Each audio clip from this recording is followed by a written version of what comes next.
Hansel et Gretel. Jacob et Wilhelm Grimm. Adapté par Déborah Mosselin. Tout près d'une grande forêt vivait un pauvre bûcheron, sa femme et leurs 2 enfants, un garçon qui s'appelait Hansel et une fillette qui se nommait Gretel.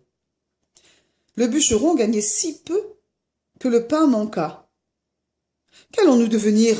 dit-il à sa femme. « Et comment pourrions-nous faire manger nos enfants quand nous n'avons rien à manger nous-mêmes ?»« Sais-tu quoi, mon homme ? Demain matin, de très bonne heure, nous emmènerons les enfants dans la forêt. Nous leur préparerons un feu et nous leur donnerons à chacun un dernier petit bout de pain. Puis, nous les laisserons seuls. Ils ne retrouveront plus le chemin de la maison et nous en serons débarrassés. »« Non, je ne veux pas faire cela, dit-il. »«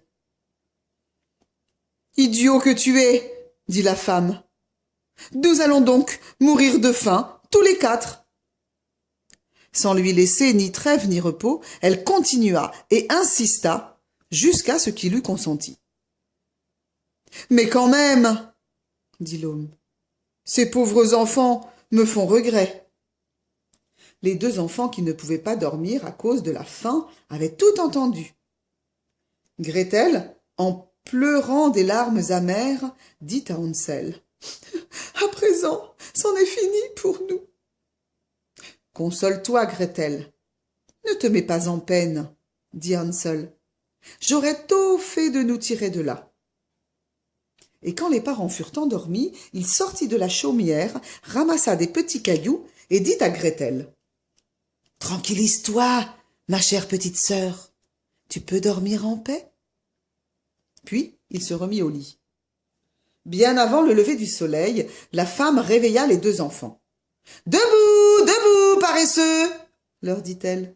« Nous allons dans la forêt pour y faire du bois. » Ensuite, elle leur donna à chacun un petit bout de pain pour midi.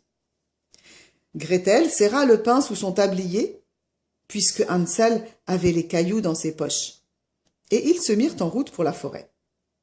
Mais en marchant, Hansel tirait souvent un petit caillou blanc de sa poche pour le jeter sur le chemin.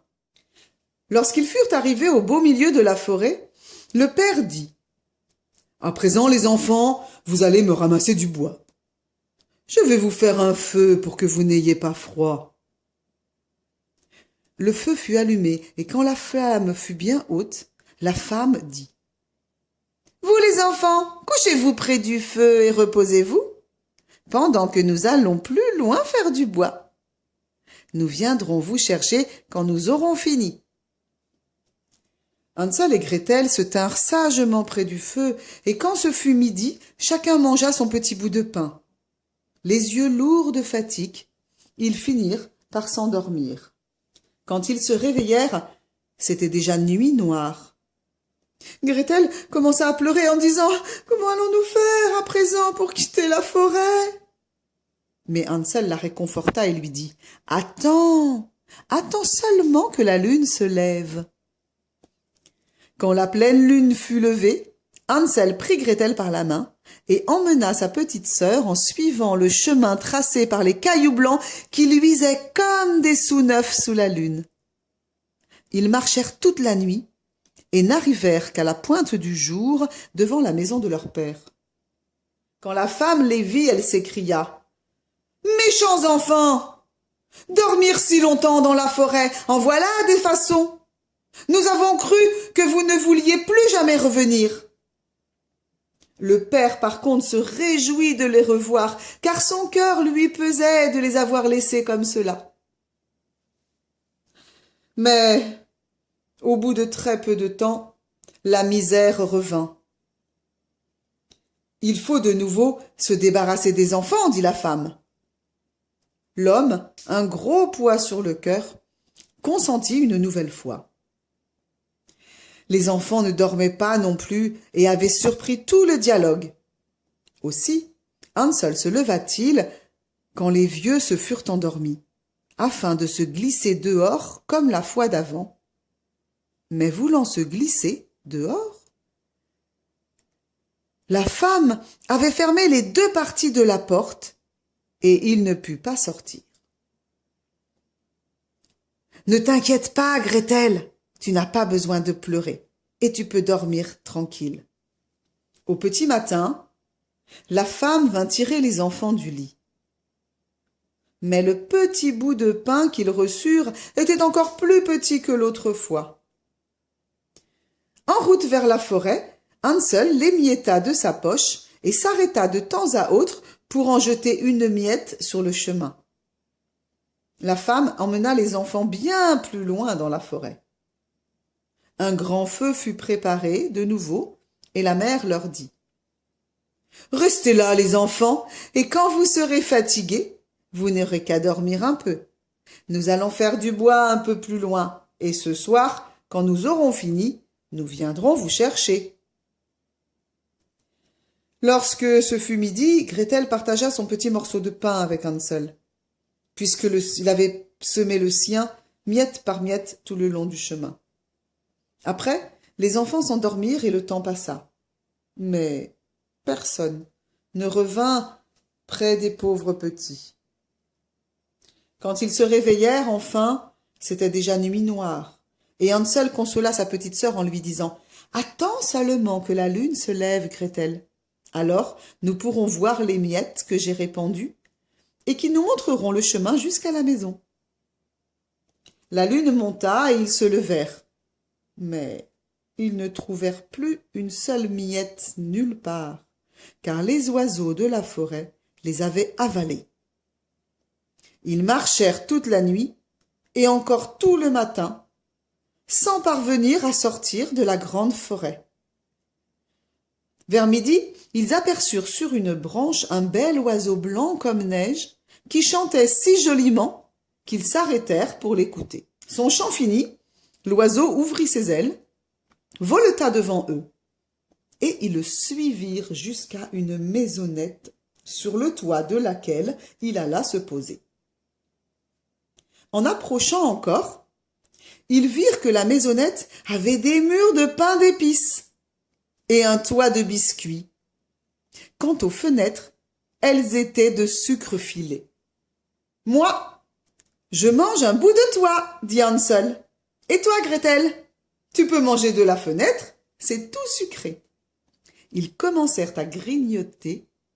Alors, une voix douce sortit de l'intérieur. « Et je te grignote, grignoton, qui me grignote ma maison ?» Tranquillement, les enfants répondirent « C'est le vent, c'est le vent, c'est le céleste enfant. » Et ils continuèrent à manger sans se laisser troubler ni déranger. Mais voilà que la porte s'ouvrit d'un coup et qu'une vieille, encore plus vieille que les pierres, s'avance à petits pas dehors en boitant. Hansel et Gretel furent violemment épouvantés. Mais la vieille branla la tête et dit « Hé, hé, hé, mes chers petits enfants, mais entrez donc, voyons, et restez chez moi. Il ne vous arrivera rien de mal. » Elle les prit par la main, tous les deux, et les conduisit dans sa maisonnette. Là, ils eurent devant eux de bonnes choses à manger, du lait et des crêpes au sucre, des pommes et des noix. Puis, ils eurent de beaux petits lits blancs pour se coucher. Et se crurent au ciel. Mais si la vieille dame avait été si aimable, c'était faire semblant. En réalité, c'était une méchante sorcière qui guettait les enfants, et c'était justement pour les attirer qu'elle avait construit sa maisonnette de pain d'épices. Une fois qu'ils étaient en son pouvoir, elle les tuait, les faisait cuire et les mangeait, ce qui était pour elle un jour de fête. Elle empoigna Hansel de ses mains sèches et le porta dans une petite remise où elle l'enferma derrière une porte grillagée. Il pouvait bien crier tant qu'il voulait, cela ne servait à rien. Ensuite, elle revint secouer Gretel et lui cria « Debout, paresseuse! Puise de l'eau et fais cuire quelque chose de bon pour ton frère qui est là-bas dans la remise. ou il faut que l'engraisse, parce que dès qu'il sera assez dodu, je le mangerai. » Et Gretel eut beau pleurer très amèrement, cela ne servit à rien. Elle dut faire ce que la méchante sorcière voulait. Dès lors, pour le malheureux Hansel, fut préparée la meilleure cuisine. Gretel, par contre, n'avait rien que les os à sucer ou la carapace des écrevisses. Chaque matin, la vieille se traînait jusqu'à la remise et criait « Hansel, passe-moi ton doigt dehors, que je tâte pour savoir si tu seras bientôt assez gras. » Mais Hansel lui tendait un petit os. Et la vieille avait sa vue trouble, ne voyait rien, et croyait que c'était son doigt. S'étonnant qu'il ne voulût toujours pas engraisser. Au bout de 4 semaines, comme il était toujours aussi maigre, la vieille s'impatienta et ne voulut pas attendre plus longtemps. « Oh là, Gretel !» cria-t-elle à la fillette. « Tâche de ne pas traîner et apporte de l'eau. Maigre ou gras, le Hansel, je le tue demain pour le faire cuire. »« Avant tout, dit la vieille, nous allons faire cuire le pain. J'ai déjà fait chauffer le four et la pâte est pétrie. » Et elle poussa la malheureuse Gretel devant l'entrée du four, d'où l'on voyait déjà sortir les flammes. « Faufile-toi dedans, dit la sorcière, et vois un peu si c'est assez chaud pour qu'on enfourne le pain. » Quand Gretel serait devant, elle fermerait la porte sur elle, pousserait encore le feu pour qu'il y rôtisse, Quand Gretel serait dedans, elle fermerait la porte sur elle, pousserait encore le feu pour qu'elle y rôtisse, et alors elle la mangerait aussi.